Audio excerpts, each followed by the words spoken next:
RTS Info, Anouk Henry. Le nombre d'infections au coronavirus est à nouveau en hausse. En Suisse, le Conseil fédéral a décidé hier de reprendre la main avec des mesures strictes au niveau national. Les restaurants et les bars fermeront dès ce soir à 19h, sauf dans les cantons romans qui bénéficient d'un régime d'exception, car le taux de reproduction du virus y est en dessous de 1.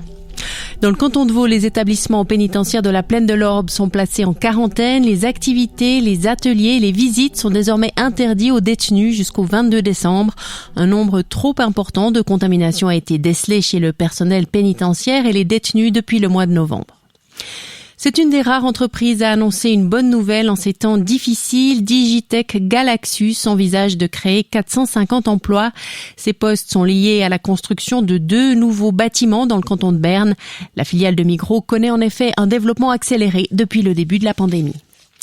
Elle était la seule sénatrice à avoir voté contre l'élaboration d'une campagne contre le sexisme. La PLR Johanna Gapani défend son choix ce matin dans La Liberté. Pour la fribourgeoise, il faut plutôt des solutions concrètes. Elle mentionne par exemple un congé parental, un service civil pour tous ainsi qu'un âge de la retraite similaire pour les hommes et les femmes.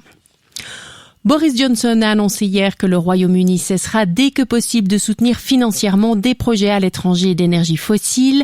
Le Premier ministre britannique fera officiellement cette annonce en lançant aujourd'hui à 14h un sommet virtuel à Paris auquel participeront des dizaines de chefs d'État et de gouvernement. Ce sommet coïncide avec les 5 ans de l'accord de Paris qui marquait un engagement à contenir le réchauffement au-dessous de 2 degrés. La Cour suprême des États-Unis a infligé hier un nouveau camouflet à Donald Trump. Elle a refusé de se saisir d'un recours formulé par le Texas qui visait à annuler sa défaite à la présidentielle. Ces 9 sages ont estimé que le Texas n'était pas en droit de se mêler de l'organisation des élections dans les autres États. Un important opposant iranien a été pendu ce matin à Téhéran. Rouhollah Zam, condamné à mort pour avoir fomenté des manifestations anti-gouvernementales en 2017. Le journaliste était réfugié en France où il dirigeait le canal Telegram Ahmad News qui avait plus d'1 million d'abonnés. En 2019, il est tombé dans un guet-apens. Il s'était rendu en Irak à l'invitation d'un dignitaire religieux. Il avait alors été capturé par les gardiens de la révolution et exfiltré en Iran pour y être jugé.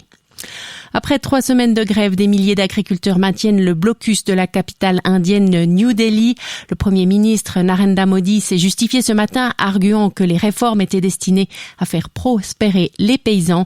Mais nombre de petits exploitants agricoles sont attachés au système de prix minimum en vigueur depuis des décennies.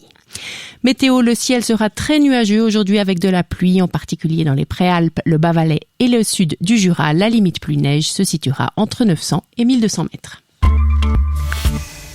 Espace 2.